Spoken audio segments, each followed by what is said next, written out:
Jadi selamat datang ke Indonesia Arena untuk satu lagi pertemuan sejarah membabitkan Indonesia dan juga 5 samurai yang mahu mencipta sekali lagi kejuaraan di pentas Asia ini.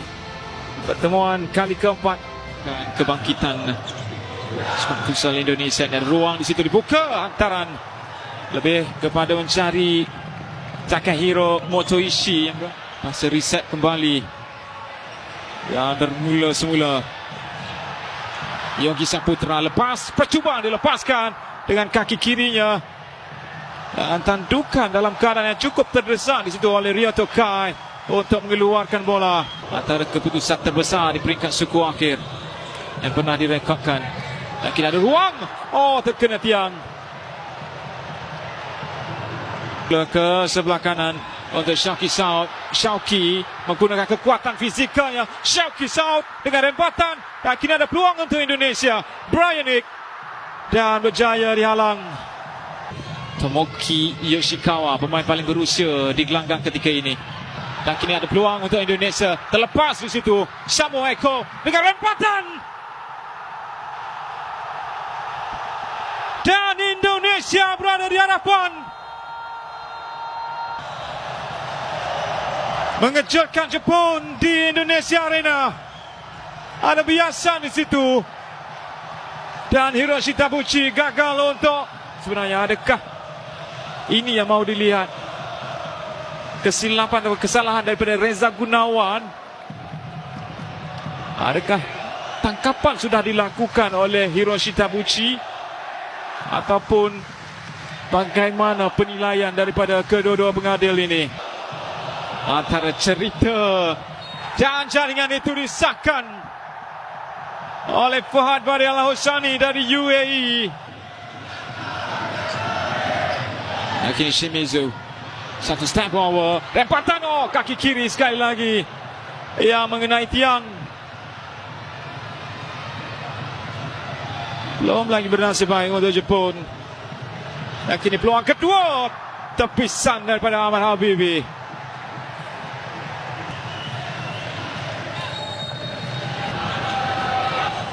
Motoishi untuk Yamanaka, satu setup yang baik. Dan kini peluang untuk Indonesia melakukan serangan balas, menukar kelajuan di situ daripada Shauki Saud, namun tidak cukup untuk mengejar bola tersebut. Sampai kini usaha daripada Uchida, ia dihalang oleh Habibi.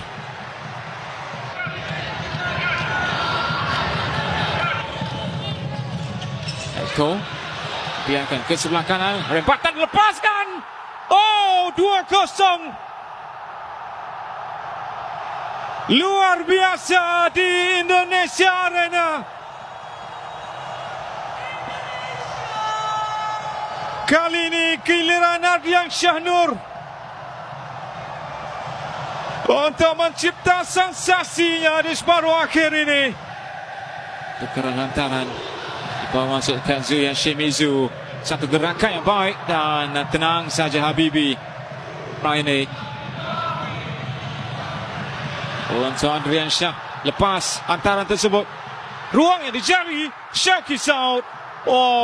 Hiroshi Tabuchi sempat untuk menumbuk keluar bola tersebut selepas hantaran yang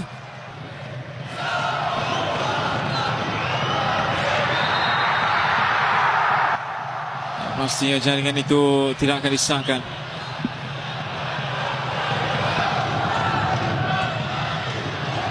Pas hantarannya dilakukan, peluang untuk Jepun, ada hadangan, dan itu pastinya memberikan sepakan percuma selepas Shunta Uchida dijatuhkan. Dan itu pasti merumitkan. Shot pace down, mengenai palang sekali lagi. Belum lagi.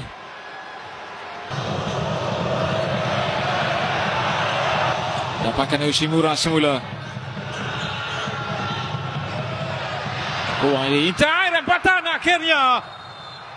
Jaringan pertama untuk Jepun muncul. Apabila Takehiro Motoishi menebus kembali kehampaannya. Selepas sebelum ini beliau yang menjaringkan gol sendiri. Dan datang semula Jepun di sebelah kanan. Kali ini satu percubaan yang berbahaya daripada Jota Yamanaka. Harada dibawa masuk. Pemain berpengaruh dan kini peluang untuk Indonesia. Selepas kesilapan daripada Kokoro Harada yang baru saja masuk. Ke belakang rempatan daripada Uchida. Dan kini peluang untuk Indonesia. Rusi balingan jauh. Dimizu.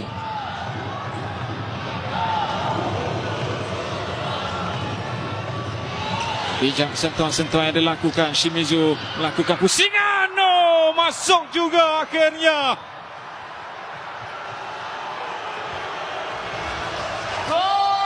Kazuya Shimizu. Bukan saja seorang kapten pasukan, namun beliau juga menunjukkan kualiti.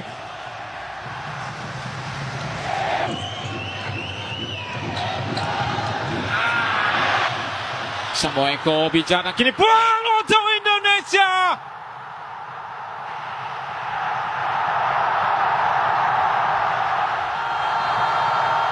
Firman Adriansyah.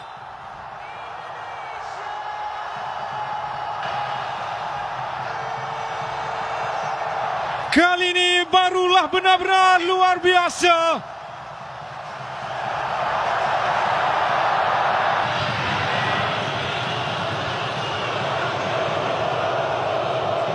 Uchida.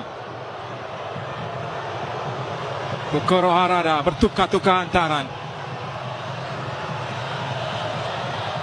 Mereka memiliki kelebihan seorang pemain di bahagian atas. Yamanaka, hantaran semula tidak menjadi dan percubaan jarak jauh.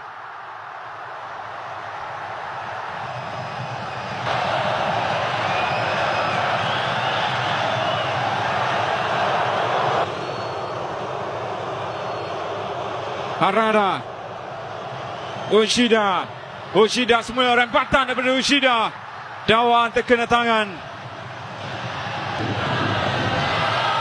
Oh. Ini situasi menarik. Kerana Iqbal Rahmatullah seperti mengeluarkan sedikit tangannya itu. Penalti. Penalti untuk Jepun. Selamatkan pasukannya buat kali yang kedua. Ahmad Habibi pula ada tanggungjawab besar untuk menafikannya. Dan Jepun kembali menyamakan kedudukan dalam 38 saat yang terakhir.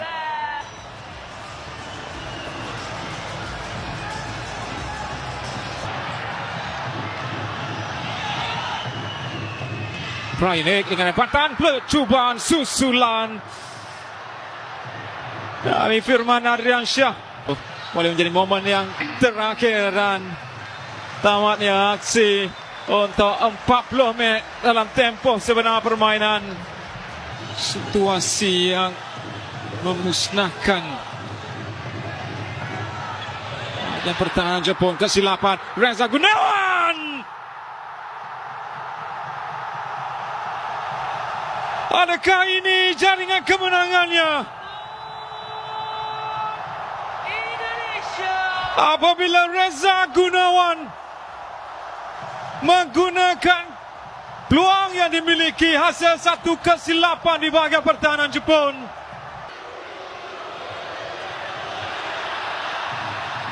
Uchida, rampasan dapat dilakukan dan peluang itu disudahkan. 5-3. Pintu gol tengah luas. Ia bagaikan menjamput terus. Jaringan kelima untuk Indonesia. Dan saya kira Dewa Rizky ke belakang. Ushida, satu hantaran berbahaya dan satu lagi sepakan penalti untuk Jepun.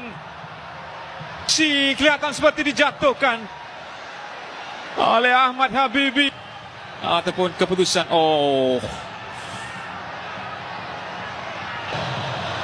Yang akan mengambil sepakan ini dari Kazuya Shimizu.